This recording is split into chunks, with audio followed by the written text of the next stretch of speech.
on in, everybody. I hope you are ready for some awesome book recommendations. And it is the time. It is 5:30. So welcome in, everyone. We are so excited to share some of our favorite book recommendations with you. Before we get started, I do want to let you know a few things about our programs. So the first is this is designed to be interactive. So if you see on your device, if you're on a laptop or a computer, you're going to have a control panel. If you are on a phone or a tablet, you're going to have a question mark icon. Anytime you have a question or a suggestion throughout the program, go ahead and type those into the question section. We are going to circle back around and answer those questions at the end, and we'll read out your comments. So we're going to be sharing some of our favorite book recommendations with you today, but we would also love to hear yours. So go ahead and find that question section, and please feel free to use it.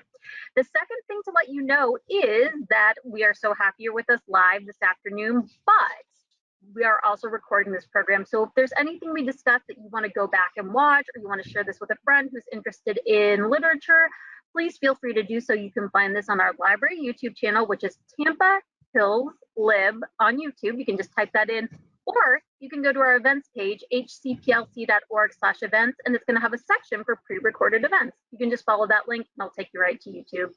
And then the third thing to let you know is you are going to receive a brief survey after this program is over. I do promise it is very brief.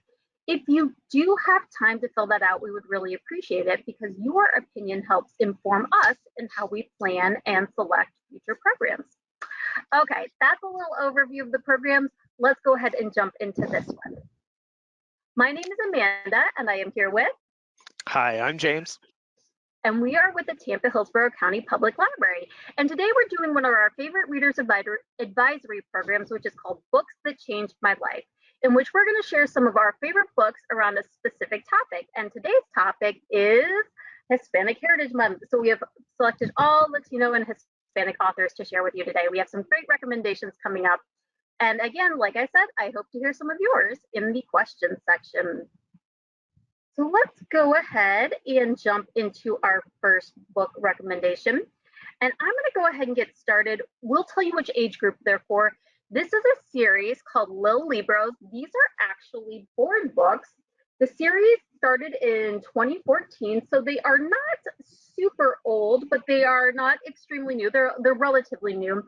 And why I love this series is actually, I'm going to show you a little bit about it in a second, but I first read the books in 2017 when I was starting a bilingual story time at the West Tampa Branch Library. So I was looking for early literacy books, board books that were bilingual, and I was having trouble finding ones for our youngest readers. We have many bilingual books in the collection, but not all of them work for a story time. So I came across this series. It's by the authors and founders, Patty Rodriguez and Ariana Stein, and I love the story. I love the books, and I also love the story behind the book. They were actually two mothers who were looking for bilingual books for their children, and they didn't find any, so they created their own small publishing company and created these books. Now they have almost 50 books in the collection. They really did start with ELT, and why I like these is because a lot of times it is just maybe like one word at a time. You can see we have La Catrina, which is emotions, emociones, and I'm just going to show you an example of one. Like, for example, they have sad, triste, and then they have, a picture, and then scared, asustado, a picture, that sort of thing. And a lot of the books kind of follow this theme where it's word for word bilingual. But what I love about these books, and then here's another little example I have here, which is Frida, and this is a counting book. It's a bilingual counting book. You can see 3 flowers, 3 flores.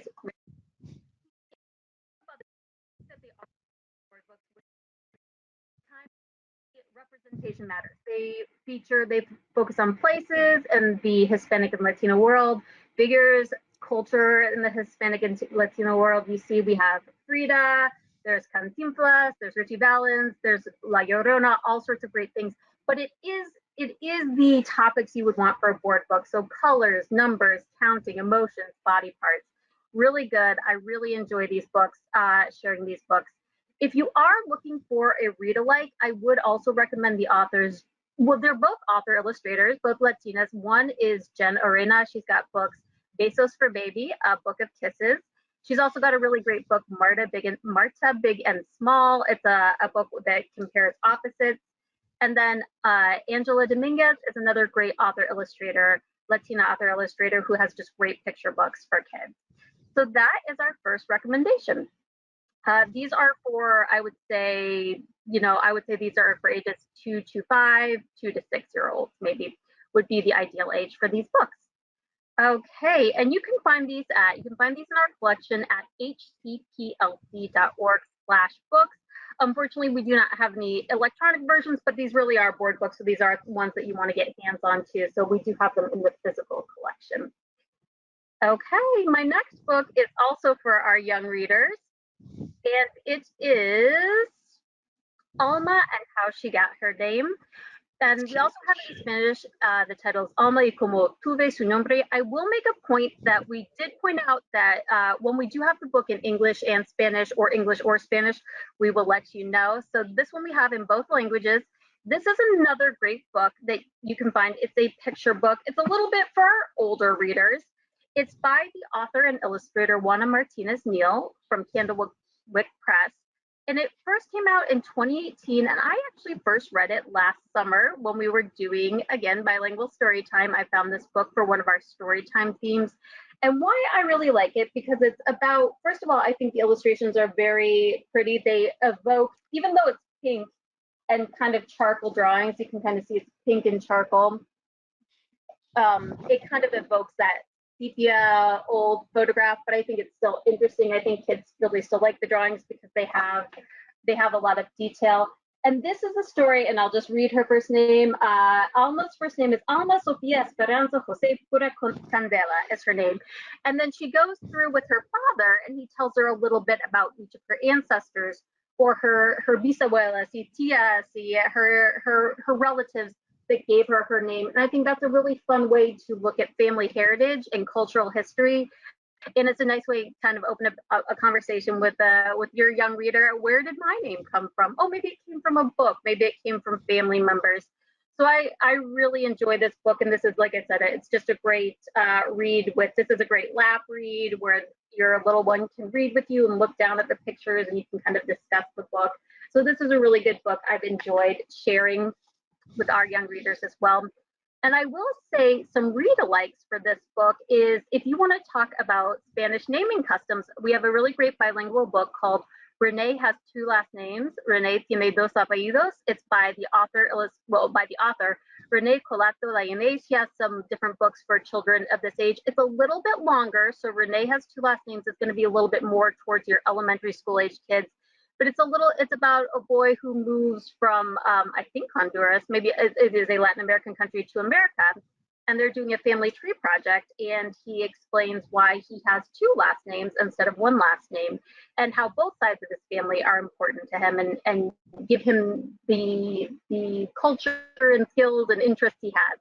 So that's a really good one if you want to talk about Spanish naming traditions. And then another really great one is Where Are You From? De Donde Eres? We have this, that is not bilingual, we have it in Spanish and we have it in English. It's by the author Jamile Sayed Mendez. She is an Argentinian author, Argentinian American. She writes picture books, middle grade readers, YA, and she also has a few adult romance books. So she kind of runs the gamut. I will definitely recommend this author too. Her picture books are good, but I just read her YA book Furia. If you like soccer, it is a must read. So I will definitely recommend that one. You can find that one at hcplc.org/ebooks. Okay, let's move on, James, to one of yours. All right, I'm excited. This is actually a book that I was looking to read for quite a while. It's called Meddling Kids by Edgar Cantero. A little bit of background on the author. He was actually born in Barcelona, and a lot of his earlier books were actually in Spanish, Castilian Spanish specifically, since he's from Barcelona and everything.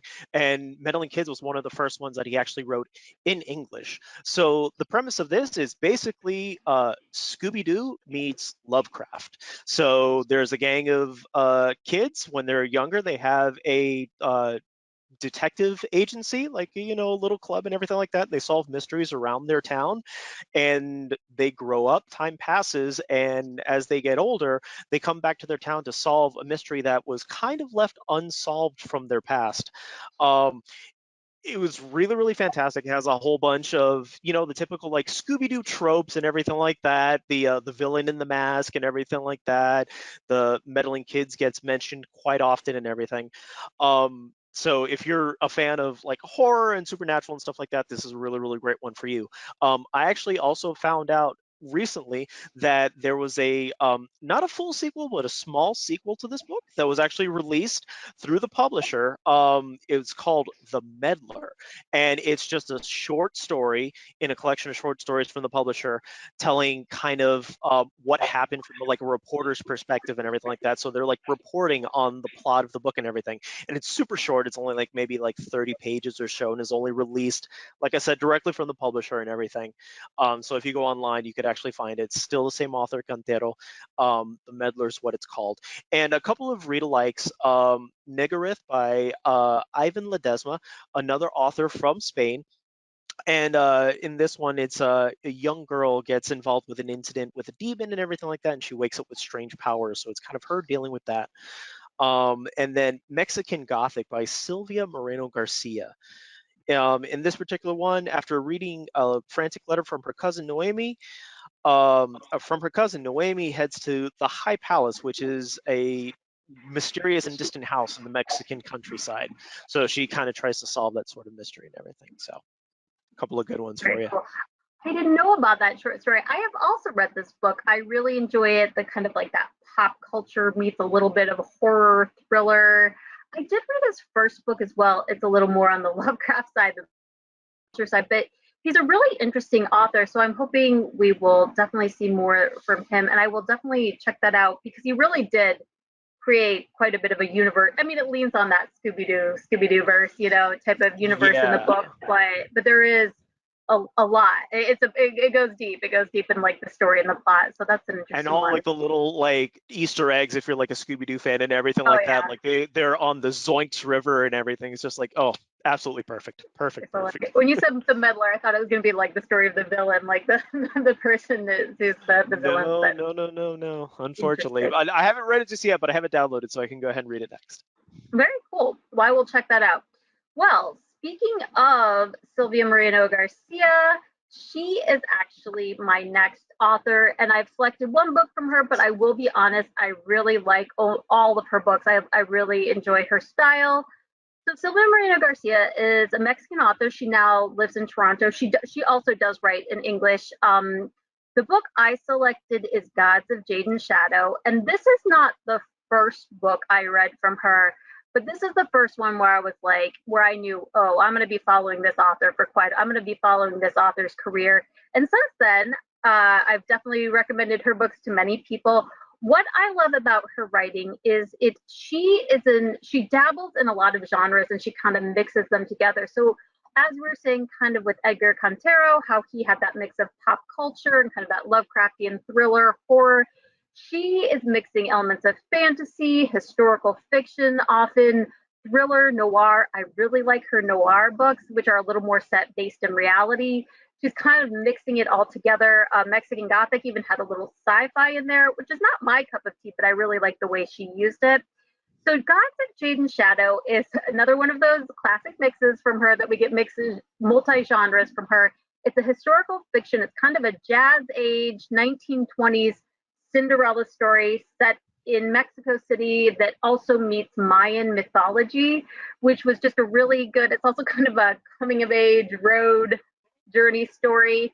So it is a lot of times she does feature. I think all her heroines are female heroines.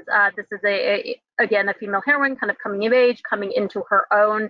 I will say this: a lot of times her books read like they could be YA, but her books are she's made the point are definitely adult books. She writes them for adults.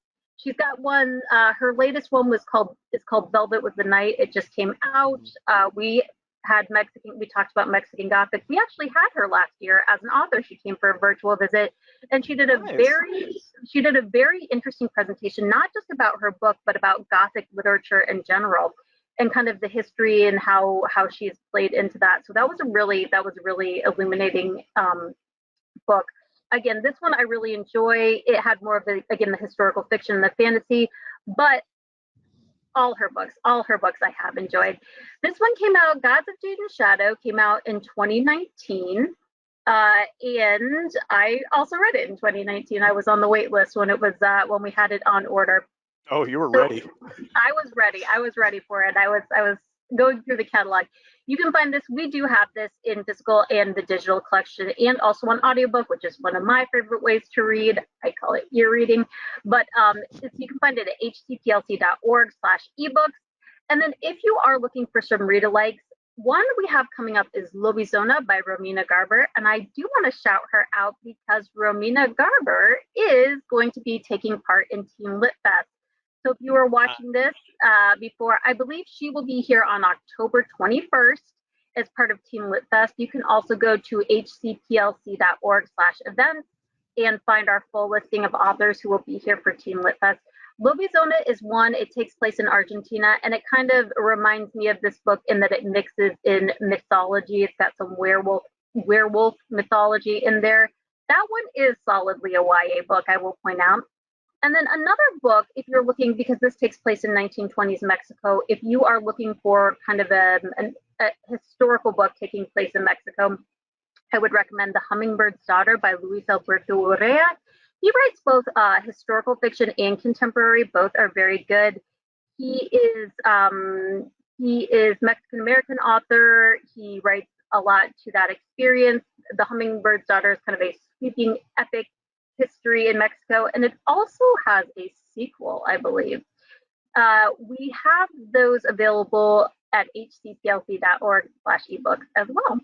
So definitely check those out. Okay. Now, James, you are up again. All right, this one actually I'm really, really excited about. I just kind of saw it on a reading list, and it's Running by Natalia Sylvester. I didn't expect to enjoy this book as much as I did, but it's a absolutely great read. So the basic premise of it is this takes place in kind of modern day Miami, and Mariana Ruiz, her father is running for presidential candidacy for his political party. So if him running for office, trying to get this presidential nomination for his party and everything like that is kind of upending their life. So it's kind of like a coming of age story, and like it just talks about how she deals with all of this background and everything like that, where she's kind of pushed to the side, and all the focus is on like her father and her family and everything like that. So like things that she does and things that she says has kind of larger implications for his campaign and everything like that, and she's kind of having a hard time dealing with. So it's really, really interesting, and like I said, I love it because it takes place in Miami, and it actually takes place in areas that I grew up in. So a lot of those landmarks I'm really, really familiar with. A couple of the events I'm really, really, really familiar with, and I must say that everything is absolutely spot on. The author got everything just right for what she's talking about and kind of how everything's oriented in the city and everything. A couple of read-alikes if you're interested in this sort of thing, and this is a YA book. Very, very solidly YA, like is really, really good for like the high school ages and everything like that. So if you're interested in this, Dominicana by Angie Cruz seems really, really interesting. 1965, Ana Cancion moves to New York to marry a man twice her age and help her family immigrate over to New York and everything like that. So it's kind of that early 1960s like immigrant story and everything like that. So it's a really, really interesting like perspective to see. And then another one that's very similar to Running is Don't Ask Me Where I'm From by Jennifer De Leon. And in this one, 15-year-old Liliana transfers from her inner city school to a predominantly white school. And it talks about her trying to fit in with this new demographic where she's kind of more of an outsider than she was previously. Very cool. I have this one on my wait list, so hopefully soon I will be reading it, but it looks good. And I imagine it's kind of a little bit, you mentioned there is a very specific Miami feel to it, but it's also something I think a little maybe universal for teens too. She's under all this scrutiny, and I think, does it have those themes of like social media and kind of like all of that. Social media is a very, very like the social media is almost a character in and of itself in the book because it's one of those things that kind of gets away from her. So like things that happen show up on social media, so she kind of has to deal with it at school, and her father has to deal with it in his campaign and everything like that. So it's a very, very wide, like overarching, just kind of it hovers over the plot of the book. Like it's really, really big into it. So It is yeah, it interesting to see. Oh, sorry. How no, that it's it has. it's perfectly okay. Not only is it's interesting to see, but it's interesting to see like the different like forms of social media because it's not just not just the kids in the school like sharing and everything like that, but seeing how tabloids deal with social media, how newspapers deal with social media and stuff like that. So like there are actually plot points where it talks about all these different outlets and how they use social media and how they take a story or an event and they can kind of leave stuff out and kind of create their own narrative, which isn't exactly the truth. That is true though. That is very true in the sense of like the picking and the choosing the sound bites and that, and you think, oh, I've seen this story or this person's putting out, and you realize they've given one interview and social media is just picked, and that is very interesting. And I think that's kind of in the world we live in, kind of a universal thing, and especially for teens who have grown up with it just as always a part of their lives. So, well, I will look forward to reading that one when it is available. Okay, and I think James, you have another. This is another YA, or is this a middle grade reader for us? This is actually like middle school, potentially like higher level elementary school. Marcus Vega doesn't speak Spanish, by Pablo Cartaya, and this one, another one that actually hit really, really close to home. I just thought it was like a really interesting title. Basic premise: Marcus Vega, he is a 6 foot tall eighth grader, so he kind of stands out in his school already. Um, Something happens at school, so his family decides, hey, we're going to go ahead and visit Puerto Rico to kind of reset and get a new perspective on everything like that. See if we can, recharge and everything. Marcus has never been to Puerto Rico, so it was his first time actually going over to the island and visiting family that he has never met before and seeing things that he's never seen before. And he doesn't really speak Spanish, so it's kind of a coming of age tale for him, just kind of like learning his background and learning his identity and everything like that. And it's really interesting because it kind of models my life. I visited Puerto Rico very, very late in my life. I didn't really speak very much Spanish, so it's just kind of a real culture shock, even though that's part of my heritage. I just didn't really know much about the island until I actually visited and met all that sort of family and everything like that. Pablo is actually of Cuban descent, and there's a couple other books that he's written, including Epic Fail of Arturo Zamora and Tia Cocolina, the Queen of Cupcakes. So he focuses on more the younger audience, and it's just a really, really fast, like quick read. Like I burned through the first half of the book in just like an hour or two. Like it just flows really, really nicely. And then a couple of read alikes if you're interested in something like this. What Lane by Tori Maldonado, and he's of Puerto Rican descent. He's actually a teacher in New York, and this is about a young boy named Steven. He's a mixed race sixth grader, half black, half white, and he starts to notice that people treat him a little bit differently than they treat his white friend Dan. So it's just him like questioning that, like coming to terms with his identity and everything. And another one, A Friend Divided by Ernesto Cisneros, and this is about 12-year-old Efrain. His mother, Ama, gets deported to Tijuana, so it's how the family is trying to get her back into the States. Efrain is actually born in the U.S., so he's a U.S. citizen. So it's a very, very interesting way to see that younger perspective of that sort of like immigration story and everything. Cisneros, he was born in Santa Ana, California. And this novel, A Friend Divided, was actually his first novel. He's working on the second one, Falling Short, which is going to release sometime in 2022. And I believe for his first novel, it is a Puerto Belpre Award winner through the American Library Association, the Puerto Belpre Awards, named for that famous librarian who did so much for the Hispanic community and librarianship. So very cool. And we kind of had this discussion too. It's something very interesting and something, we're both Latinos, and talking about how language plays in. Obviously, it's part of your culture, any part of your, that, but speaking it or not speaking it, and we kind of had this discussion because even though I'm Spanish speaking, I didn't learn it at home. I learned it at school and at university and stuff like that. So I think that is an interesting thing to bring up in a book. And you have those things about, you obviously do not have to speak Spanish, but there are those assumptions too from the outside world, and that can be kind of an interesting, I think, for a lot of different cultures in the United States.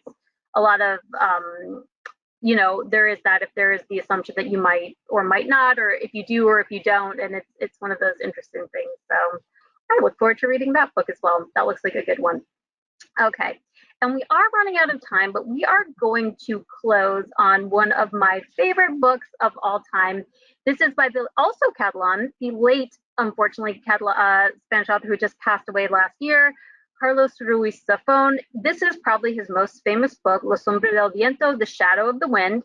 It's actually the first book in a tetralogy, which is called The Cemetery of Lost Books. This is one of my top 3 favorite books of all time. It is a gothic post Spanish Civil War. It takes place in the 40s and the 1950s, post Spanish Civil War, noir gothic book about books. I'm a librarian. I'm a sucker for books about books. So anything literature related, it's kind of got a story within a story, a secret missing author. This is just such a good book, and really it gets you just right into that whole, the tetralogy, all the characters, all the books. And it's interesting when you say, social media was almost a character. This is one of the ones where you see that with the city all the time. Barcelona is almost a character itself. He's taking you into so many different parts of Barcelona, and it just paints a picture, and the landscape is so important to the book. So I adore this book. I recommend it to everybody. And I will say, this is a book that did change my life. I read this it was published in, let me look at our notes, it's blocked here. It was published in 2009, and I read it for the first time in 2010. And I was reading it in Spanish because my Spanish was getting a little rusty. So I was trying, giving myself a little refresher. And at the time, I was living in Washington, D.C., and it kind of got me back into thinking about Spain and things about Spain, which I had studied in Spain and during college, and it had been some years. So I just finished grad school, and I was working at a library job in Washington, D.C., and I met somebody from the Spanish embassy, and we were talking about this book, and I was saying, oh, I'd love to go back to Spain one day. And she said, oh, you can. Did you know there's a teaching program where native English speakers can go teach in Spanish schools? And I applied, and I did, and I went for 2 years, and I loved it. So it wasn't directly, I wasn't this exact book. We were talking about Spain in general, but this got me in the mindset of thinking, gosh, I'd like to travel there once again. So it was a great experience. It is a wonderful book. I will say we do have the almost full catalog of Carlos Ruiz Zafon in both Spanish and English. We just got quite a few more of his audiobooks in Spanish. So if you are looking to listen to it in Spanish, we did add quite a few of those. We featured him last year as one of our One Book, One Night programs. So if you do want to find out more about him, we featured his YA horror novel, Marina. You can go on our library YouTube channel, Tampa Hills Lib, and find that program, or you can go to hcplc.org/ebooks and find that book. If you do want to find some read-alikes, there are a couple different types of read-alikes I chose. One, El Tiempo Entre Costuras, The Time in Between by Maria Dueñas. She kind of writes epic historical fiction, which is what Shadow of the Wind is, epic historical fiction. She writes a book that takes place in between the Spanish Civil War and World War II, which Spain did not participate in, but it talks about this character, and she is a seamstress who kind of, her life takes her to different places throughout those different times of war. Another book, which I have not read, but it was recommended to me by one of our fellow librarians, is La Catedral del Mar, Cathedral of the Sea by Ildefonso Falcones. This is a book that takes place in, I believe, the 1200s in Barcelona. So if you are interested in Barcelona and that history, and again, epic historical fiction, you might enjoy this book, which we also do have on ebook in Spanish and in English. So that actually brings us to the end of our recommendations today. We have enjoyed and loved these books so much that we want to share them with you, with some great authors, but we would like to turn over to any of our customers and see. I'm going to bring up the question section, and let's see if we have any recommendations from you guys. So, We do have, we have a couple. We have, well, it's interesting that one of the characters from Dominicana shares the name of one of our one of our viewers out there. So that's always something that catches your eye. I always think that's interesting. You're like, oh, I have a pretty common name. So sometimes I run into it, but it is always interesting when you see that. So I did read Dominicana. I enjoyed that quite a bit. As you mentioned, I think that was the debut book by Angie Cruz, correct? I think it was her debut book. So we hope we will see more from her. But it really was. It's weird to say contemporary historical fiction, but it does take place in the '60s, so it does feel a little bit more of that contemporary. And it is, even though it isn't, an adult book, it does have kind of a YA feel because the main character is a teenager and kind of this life she's going through, being an immigrant to New York, marrying this much older person, kind of finding herself, trying to get an education, trying to learn English. It's very interesting, a very good book. So if you do like read-alikes with your name in there, I would recommend that. Oh, and we do have some recommendations, which I love. A book called Step Up to the Plate by Maria Singh. Oh, I have run across that one. Oh, no, it's called Step Up to the Plate, Maria Singh is the title, and it's by Uma Krishnaswamy. And I believe the main character in this book, this is a middle grade reader, I think, kind of for middle schoolers, upper elementary. And I believe it's about a girl that is half Indian, half Latina, and she wants to play baseball. So I have heard of this book. Apologies if I mispronounced the author's name. Krishnaswamy. I'm not sure. Krishnaswamy, maybe? Uma Krishnaswamy, Step Up to the Plate. We do have this in our collection because I did see it the other day in Overdrive, which is our digital book service. It looks to be a good one. It looks to be a good one. And I do like that we're also seeing now a lot with, well, not a lot, but we're seeing in literature, we're seeing a lot more intersectionality. So the character is half Latina, half Indian, which, we all experience and you see in real life. In my own life, I have that. I have multiple cultures in my own family background. So it is nice to see that reflected in literature. And that is something interesting too, when we talk to Silvia Moreno-Garcia, something I love about her too, is I love to see her making a splash in genres you don't traditionally see a lot of women, let alone a lot of Latino women. So I love seeing that too, and bringing that kind of experience as well. So I love seeing this as well, that where we're not seeing that mixed in publishing, where publishing is opening more to that and providing us more books. And then another book we have recommended is Esperanza Rising by Pam Munoz Ryan. That's is a good book. That is a classic. That is a classic for, again, middle grade reader. She had another one a couple years ago called Mañana Land, which is also, it's kind of a mix of like kind of fairy tale fable and I think history. I'm not sure if it's where the country is, the history is in, but I think, actually sure, I won't guess, but Mañana Land is there. We're getting some good recommendations. We're running out of time, but I do want to read all these. How the Garcia Girls Lost Their Accents by Julia Alvarez. Another classic. We did, James and I, we went back and forth because we had so many books we wanted to share. So we did lean a little towards new authors, but there's so many classics that we did want to share. Julia Alvarez is one, How the Garcia Girls Lost Their Accents. It's about three Dominican American sisters and their life in New York. I would definitely recommend that one. And then like Water for Chocolate, that's actually what I almost shared. That is by Laura Esquivel. That is another great. Thank you so much for sharing in the audience. We're getting some really great recommendations.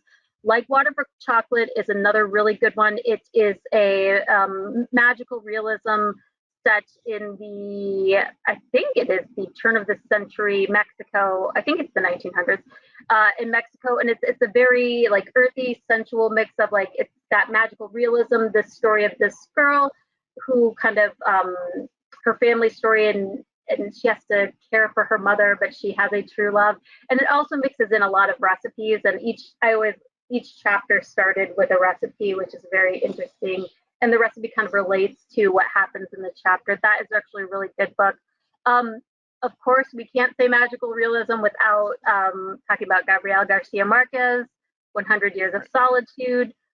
Also, if you like magical realism, really, a lot of her books are more historical fiction and contemporary than this, but we just had Isabel Allende, The House of Spirits, La Casa de los Espíritus. That is another really great classic of magical realism. So on that note, we actually do have to end the program for tonight. So many good books, so little time. Thank you so much for joining us and sharing some recommendations with us. I do want to let you know, if you want to contact the library, if you have questions about using any of our digital book services, checking out a book, placing a hold, or just getting your library card for the first time, you can always give us a call at 813-273-3652, or you can contact us online at hcplc.org/contact. We mentioned we still have some Hispanic Heritage Month events coming up. Next week, we'll be talking about, in our celebrations around the world, Dia de los Muertos. Right after this program, we are actually going to be doing cultural cooking postres, where we're going to learn about some different dessert recipes. I'm very excited for that one. If you want to find our full listing of events and register for any upcoming events, you can find our calendar at hcplc.org/events. And you can find full cultivated book list with even more book recommendations at hcplc.org/Hispanic Heritage. I want to thank everyone for joining us. James, thank you so much for your book recommendations. I know I've definitely added some to my to-read list. So thank you, everyone. We hope we will see you at a program very soon. Bye-bye, y'all. Take care. Bye.